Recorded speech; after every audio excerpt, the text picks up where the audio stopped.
मांगने पे नहीं मिलेगा, बिना मांगे सब कुछ मिलेगा।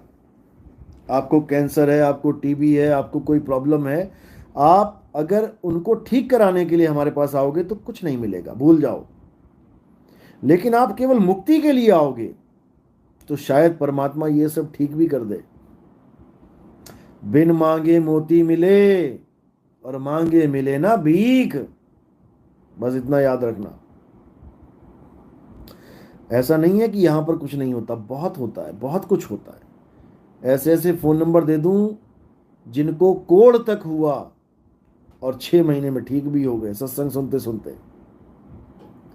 ऐसे भी लोग हैं जो बीपी की इतनी गोलियां खाते थे कि उनकी हालत खराब हो गई थी। बिना गोली के एक दिन भी नहीं कटता था, लेकिन आज 4 4 साल हो गए, गोली खाने की जरूरत ही नहीं पड़ी। पीजीआई तक में जवाब दे दिया था कि कुछ दिनों का मेहमान है भाई ये, लेकिन बिल्कुल ओके हो गया। लेकिन इसकी बड़ाई नहीं करनी है कि हमारी वजह से हो गया, हमारे पंथ की वजह से हो गया। अरे परमात्मा की दया हुई है, वो मालिक है, बंदी छोड़ा किसी पे भी दया कर दे।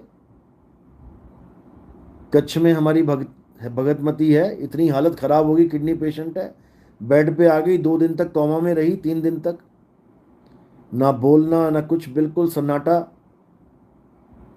वीडियो कॉल करवाई बच्चों ने, देखा मैंने हालत कैसी है, और थोड़े दिन में बिल्कुल ओके हो गई, बिल्कुल ठीक ठाक हो गई। नहीं तो जाने की तैयारी समझ बैठे थे सारे की, बस निकल गई माता तो। अब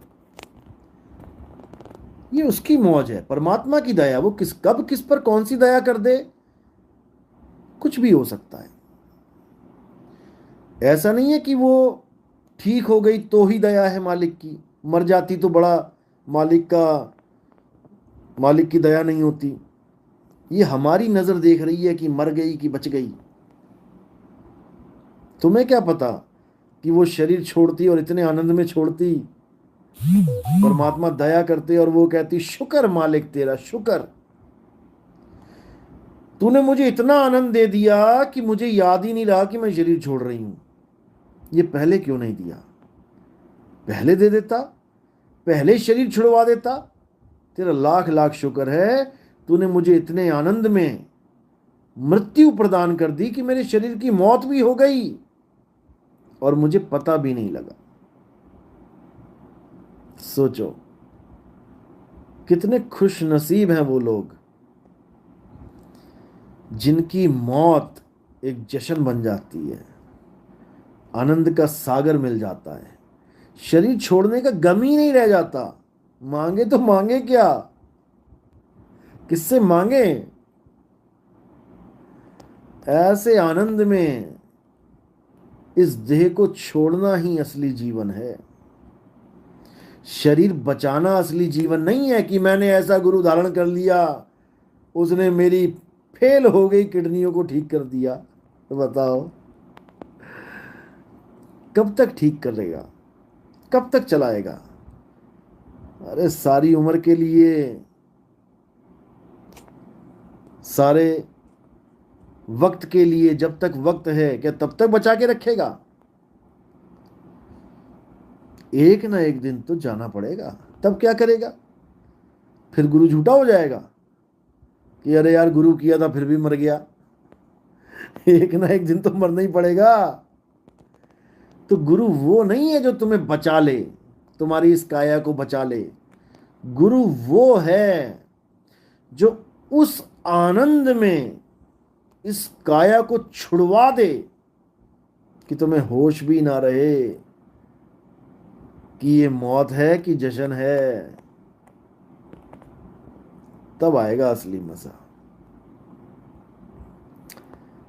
तब तुम समझ पाओगे कि मौत कितनी हसीन है, लेकिन केवल उनकी जिनके पास मरने की कला है। The art of death, how to die, सबसे इंपॉर्टेंट सवाल इस मनुष्य चोले का। How to die, how can we left our body, सबसे इंपॉर्टेंट। आनंद में कैसे इस शरीर को त्यागें, सबसे इंपॉर्टेंट। और जब तक शरीर छुड़वाने वाला गुरु नहीं मिल गया। दो तरह से होता है शरीर छोड़ना, पहले भी मैंने बताया था। कई जो एस्ट्रल वर्ल्ड के ट्रैवलर्स हैं या और भी जो सूक्ष्म शरीरों में घूमते हैं, वो भी कहते हैं हम शरीर छोड़ देते हैं।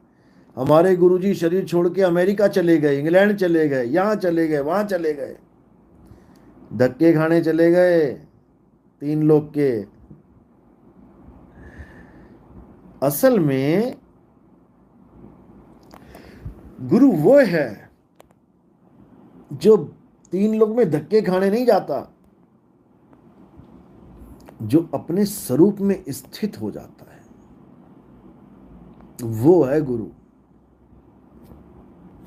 वो तुम्हें भी स्थित कर देगा। उसके बाद ना कहीं आना ना कहीं जाना, आपे में आप समाना।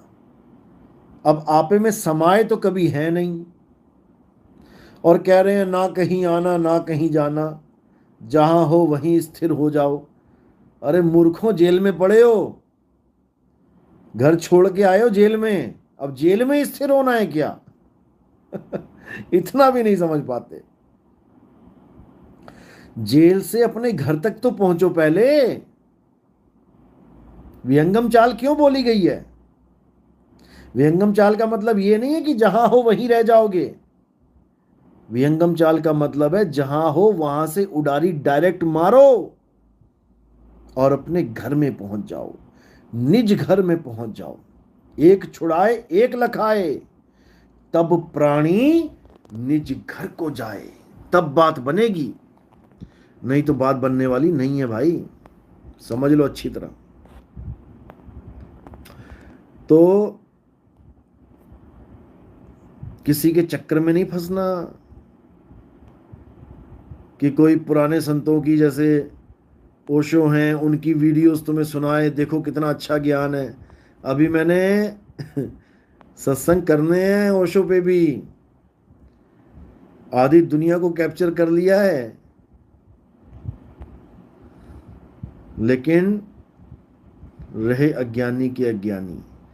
कैप्चर करना बहुत बड़ी बात नहीं है। ओसामा बिन लादेन ने भी बहुतों को कैप्चर कर रखा है, बहुत बड़ी जमात उनके पीछे थी।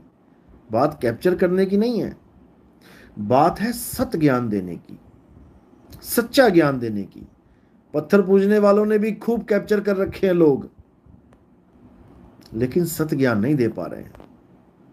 मुद्दा सत्य ज्ञान है जिससे हमारी मुक्ति होगी। मुद्दा यह नहीं है कि किसके चेले कितने हैं, मुद्दा यह है ही नहीं। मुद्दा यह है कि किसका गुरु सच्चा ज्ञान दे रहा है जिससे हमारी मुक्ति होगी। मुद्दा यह है। तो सवाल है, क्या ओशो के पास मुक्ति के लिए खुद का कोई अनुभव था? अभी खुलासा करेंगे इसका। ओशो ने 1.5 लाख किताबें पढ़ी अपने जीवन में, सबसे बड़ी बात तो यह है।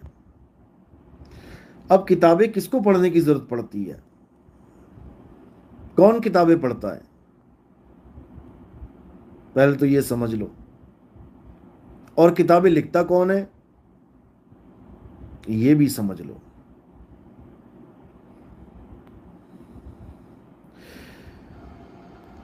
पहली बात तो यह है कि अपना निज अनुभव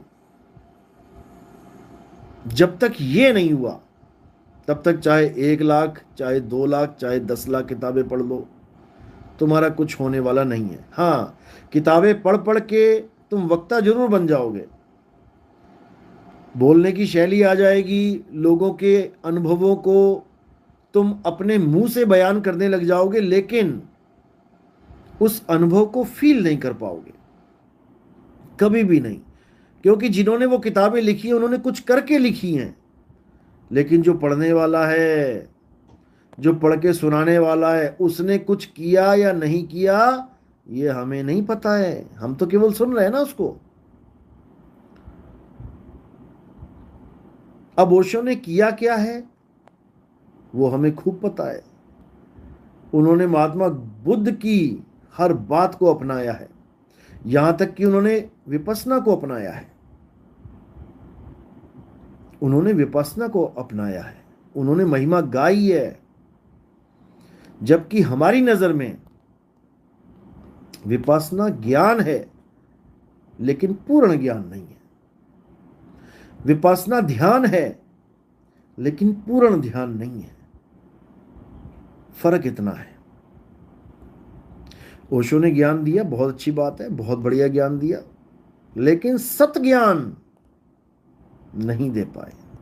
ज्ञान तो दिया, खूब किताबें पढ़ी, शिव जी के स्रोत में 112 प्रकार की ध्यान विधियां बताई गई थी, वो भी पढ़ डाली, और अपने सत्संग में उन पे गवाही भी लगा दी कि हाँ, ध्यान करने के 112 तरीके हैं और 112 के 112 तरीके आपको परमात्मा से मिला देंगे।